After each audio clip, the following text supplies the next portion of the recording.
1947 में जो गलती हुई, क्या वो गलती रिपीट होने वाली है 2040 में? असम के सीएम का कहना है कि हिंदू बनने वाला है माइनॉरिटी।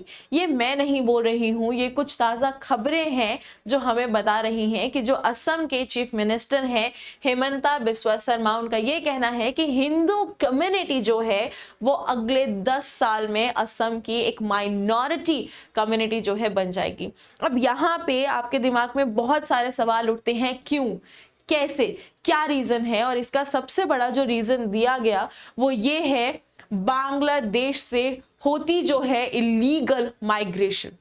मेजर रीजन यही है। अगर मैं बात करूं तो इसी इलीगल माइग्रेशन के बारे में हमने पहले भी चर्चा की थी, जब हमने ये देखा था कि जो ममता बनर्जी हैं उन्होंने कुछ एक्सपेट्वीट किया था और उसका रिप्लाई जो है हमारे असम के चीफ मिनिस्टर ने किया था। उस समय पर भी हमने ये देखा था कि हाँ, जो बांग्लादेश से इलीगल माइग्रेशन हो रही है वो बहुत ज्यादा अफेक्ट डाल रही है पूरे इंडिया पे, कहीं ना कहीं इंडिया की इंटरनल सिक्योरिटी पे। और हमने ये तक बात की थी कि इंडिया के पास क्या है, लिमिटेड रिसोर्सेज हैं, और अगर इन्हीं लिमिटेड रिसोर्सेज में ये लोग आ जाएंगे तो इंडियंस के लिए ही क्या हो जाएगी, इनकी कमी हो जाएगी। यही नहीं, अगर हम बात करते हैं कि ये इलीगल माइग्रेंट्स इतने इजीली घुस कैसे रहे हैं असम में, तो मैंने पहले भी आप लोगों को बताया था कि देखिए, अगर हम बात करते हैं बांग्लादेश और वेस्ट बंगाल और असम की, तो इनके बीच में क्या है, 30 से 40 बहुत छोटी छोटी रिवर्स है। तो यहाँ पे लोग क्या करते हैं, बहुत ज्यादा बल्क में आते हैं और उस रिवर को क्रॉस करने लगते हैं। अब बल्क में क्यों आते हैं, क्योंकि वहां पे जो सेंट्रल फोर्सेस हैं वो सीधा फायर नहीं कर सकती। यहाँ पे भी उनको कुछ सिखाए जाते हैं रूल्स एंड रेगुलेशन, जिसके अंतर्गत उनको ये कहा जाता है कि अगर आपके भीड़ आती है तो आपको लाठी चार्ज करनी, आप एकदम से फायरिंग नहीं करते। और इसी चीज का फायदा उठा के ये मास में बहुत ज्यादा वॉल्यूम में कहां एंटर कर जाते हैं, इंडिया में एंटर कर जाते हैं। अब इसका मतलब ये नहीं कि जैसे ही इन्होंने वो रिवर्स क्रॉस करी ये मेन स्टेट में आ जाएंगे, नहीं। नॉर्थ ईस्टर्न स्टेट्स में बहुत ज्यादा क्या है, ग्रीनरी है। तो पहले जब ये इंडिया में एंटर करते हैं तो उन जगहों पे टेंट लगा के रहते हैं, और टाइम के साथ धीरे धीरे धीरे करके कहाँ पे पहुंचते हैं, मेन स्टेट में पहुंचते हैं। जिसका रिजल्ट हमें क्या देखने को मिलता है कि जो हिंदू कम्युनिटी है वो अगले 10 साल में एक माइनॉरिटी कम्युनिटी बन जाएगी। यही नहीं, जो हमारे असम के सीएम हैं उनका ये तक कहना है कि देखिए, जो असम है वो अपना कल्चर खो रहा है, जो असम है वो अपनी लैंड खो रहा है, जो असम है वो अपने टेम्पल्स जो हैं वो खो रहा है। और असम के सीएम ने ये कहा है कि देखो, हम ना किसी से कोई बदला नहीं ले रहे हैं। हम अगर कह रहे हैं कि हमारी जमीन छोड़ो, आप इलीगल माइग्रेंट्स हो, तो हम किसी से कोई बदला नहीं ले रहे हैं। ये सिर्फ क्या है, एक डेस्पिरेशन नीड है, किसकी, सर्वाइवल की। और यही कहते हुए उन्होंने जो असमीज कम्युनिटी है उनको वार्न किया कि देखिए, शायद इन रीजंस की वजह से एक ऐसा समय आ सकता है जब ये कम्युनिटी क्या हो जाएंगी, एक्सटिंक्ट हो जाएंगी, खत्म हो जाएंगी, बचेंगी भी नहीं। इसके साथ साथ अगर हम आगे बात करें तो इन्होंने ही क्या चलाया था, कुछ ऐसे बहुत सारे प्रोजेक्ट चलाए थे जिससे इलीगल जो माइग्रेंट्स हैं उनको हटाया गया था। अगर हम बात करते हैं तो सीएम जो है असम के, उनको रियल बुलडोजर मैन भी कहा जाता है। अब इनको रियल बुलडोजर मैन क्यों कहा जाता है, क्योंकि इन्होंने पिछले 4 साल में लगभग 1.29 लाख जो बिगास है उस लैंड को क्लीन कर दिया, वहां से जो इलीगल माइग्रेंट्स थे उनको हटा दिया, और बहुत सारे कुछ ऐसे प्रोजेक्ट शुरू किए जिससे वापस से असम की जो जमीन है वो असम के लिए तैयार हो रही है। जैसे कि ओरांग आज के टाइम पे क्या बन चुका है, राइनोज और टाइगर का घर बन चुका है।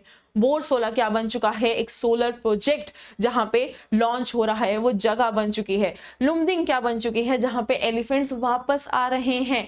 बुरा पहाड़ क्या बन चुकी है, जो हमारी बड़ी कैट्स है उनके लिए एक सेफ प्लेस बन चुकी है। यही नहीं, जो आपकी पैकान है वहां पे हमें देखने को मिलता है कि टीक जोन जो है वो वापस से आ रहा है। इट मीन्स बुलडोजर मैन का जो टाइटल है वो इनको गलत तो नहीं दिया गया है, लेकिन क्या इससे जो माइनॉरिटी है हिंदू कम्युनिटी की वो कम हो जाएगी? नहीं।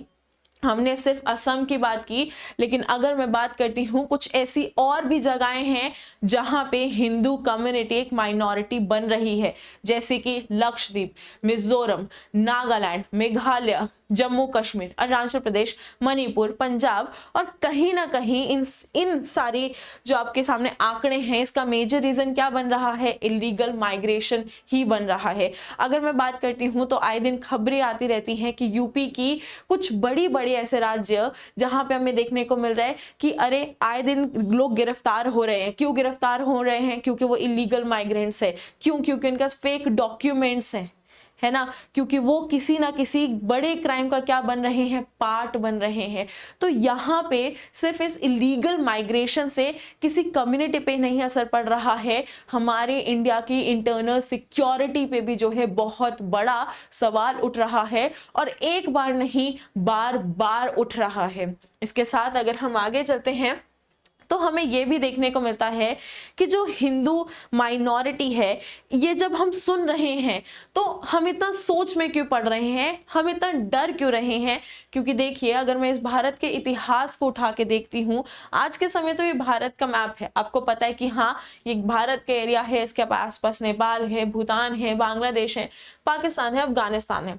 लेकिन अगर मैं इतिहास की बात करूं तो इतिहास में ये अफगानिस्तान का हिस्सा, पाकिस्तान का हिस्सा और बांग्लादेश का हिस्सा, ये सब क्या थे? भारत के हिस्से थे। लेकिन जब देश आजाद हुआ तो ये क्या हो गए? अपने हिसाब से अलग अलग आजाद हो गए। लेकिन उस समय पे भी इन सारे एरियाज में लगभग 10 से 20% कौन थे? हिंदू कम्युनिटी थी। लेकिन आज के टाइम पे अगर मैं ये चेक करती हूँ तो मुझे पता लगता है कि सिर्फ 1 से 2% हिंदू कम्युनिटी जो है इन एरियाज में रह गई है। ये हमें भी पता है कि उन कम्युनिटीज के साथ क्या हुआ होगा, और शायद से यही सोचकर हम डर रहे हैं कि जो अब हिंदू कम्युनिटी माइनॉरिटी बन रही है उसके साथ क्या क्या हो सकता है और कैसे कैसे हो सकता है। और इसी के साथ आज हम इस सेशन को यहीं पे एंड करते हैं। आप मुझे इस न्यूज़ पे क्या थॉट्स हैं वो प्लीज कमेंट बॉक्स में जरूर बताना। अगर आपको इस सेशन पसंद आया हो so do like, share and subscribe the channel. अगर आप मुझसे कनेक्ट होना चाहते हैं तो डिस्क्रिप्शन बॉक्स में टेलीग्राम एंड इंस्टाग्राम लिंक दोनों ही प्रेजेंट है, आप उसको क्लिक कर कर मुझसे कनेक्ट हो सकते हैं। सो इसी के साथ thank you so much everyone, have a really nice day.